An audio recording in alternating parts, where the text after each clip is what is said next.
told me, she said, oh, they're around Kansas. I go, so I happen to call a buddy of mine. He goes, nah, they're at Jackson at the store.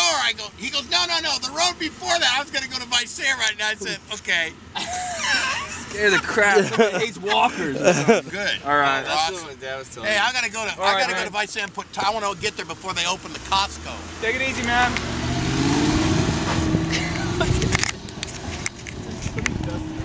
Driver's Lincoln. Well, that's my house. Up the road. Yeah. I got an X in front of it. Okay. So, but yeah, pretty fun. Nice. Yeah. And you guys are the Vegas, right? From Descent? Yeah. I actually farmed the George Vegas on the corner of Kansas. Oh, the Kansas. You farm that now. You own that now? My family does. Okay, just a couple miles of road. Yeah, so we're not far. Cool. Well, they'll take care of you. They got some good stories for you. So, but they're taking my house. We'll see what happens. Yeah. All right, man. Hey, take it easy. See you guys. Through Corcoran and Allensworth. How you doing? Hi, Teo DeHaan. Travis, nice to meet you. Nate. Nate? Yep. Teo, nice to meet you. Yeah, I was just telling your Padre here, I was kind of following your deal. You know, this train is going to take out my daughter and son-in-law's house. It's cutting through a mile of our farm ground. It's taking out my nephew's house. And so we're not happy with it. Yeah. Well, the whole thing doesn't it's not going to pay for itself. So it's a disaster. Yeah. But that's my opinion. Be the one that bought our grandfather's land. Vega? Yeah, the Vega property. George That's your Vega. grandfather's property. Yeah. Good. Yeah, we bought that. Okay, cool. He was a good guy. Yeah, he was. We really liked him. Yeah. Great neighbor. Yeah. We might be camping on the other Vega property Farms tonight. on Fargo. Okay. Yeah, so you're almost back home. Yeah. Or Almost your there. old stomping grounds, right? So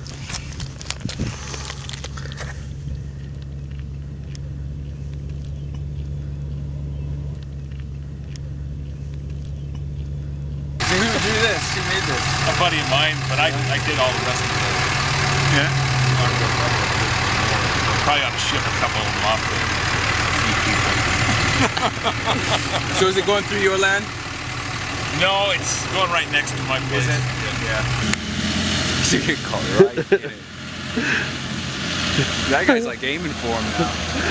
Look at that.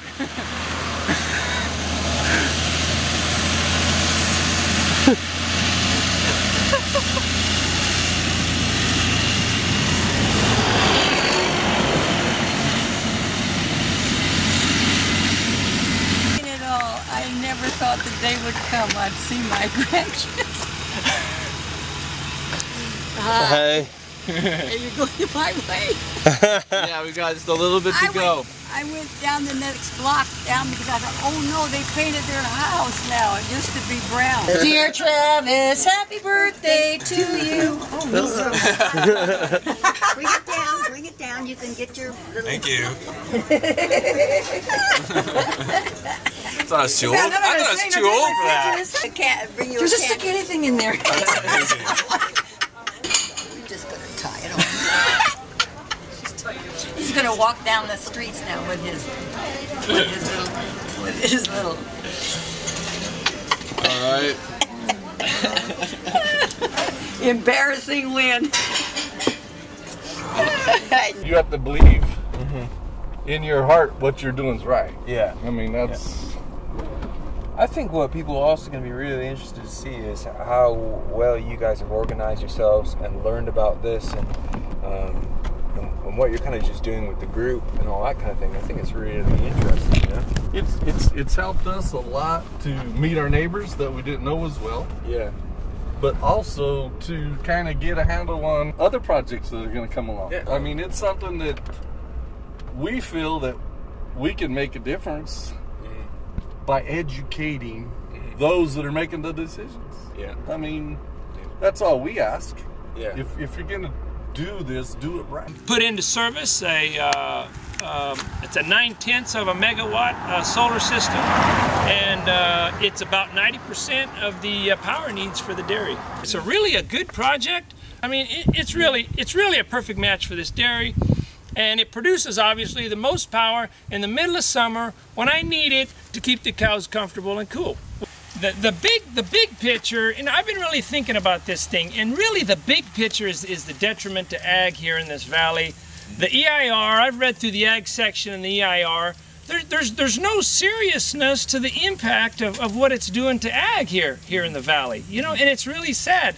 And there's no big, strong, united voice from ag to put up a front with these guys and say, hey, you know, this just can't happen here in this valley. This is ag, and this needs to stay this way. If they want to do this, take their time and do it right. We shouldn't be on a deadline of September 12th. We got to start it. We'll lose $3.5 billion. That is a drip in the bucket compared to a $40 to $80 billion project. I've told them from day one, if you prove to me this is the cheapest, the least damaging, the best route is to take my house, then we'll negotiate. But they haven't showed me. They haven't showed me that. Not even there yet. You know, I mean, that's what our committee. That's just straight up. That's what our committee's been saying all along.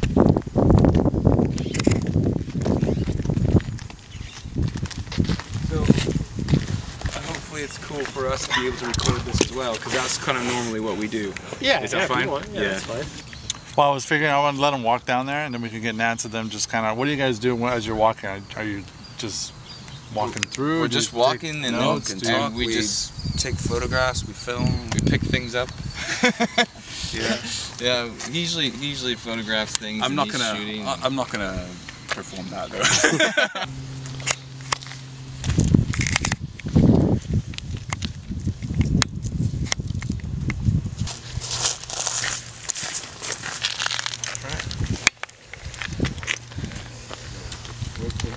Tonight I'll tell you what, 3, 2, 1.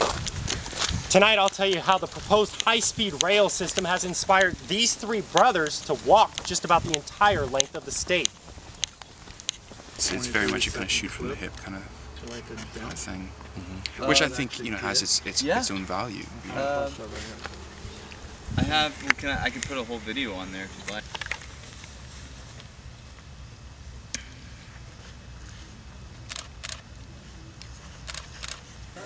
Oh, don't worry, Paul. There's plenty. Yeah, that was the one I made. This is the one that was from the fundraiser. That was the most hilarious video I've ever seen. That was so funny. So you got your Journey accomplished. Yeah. What's your general like what we're discovering? Stuff now. I gotta walk 10 miles But there's a way of doing things right, and they're not doing this right.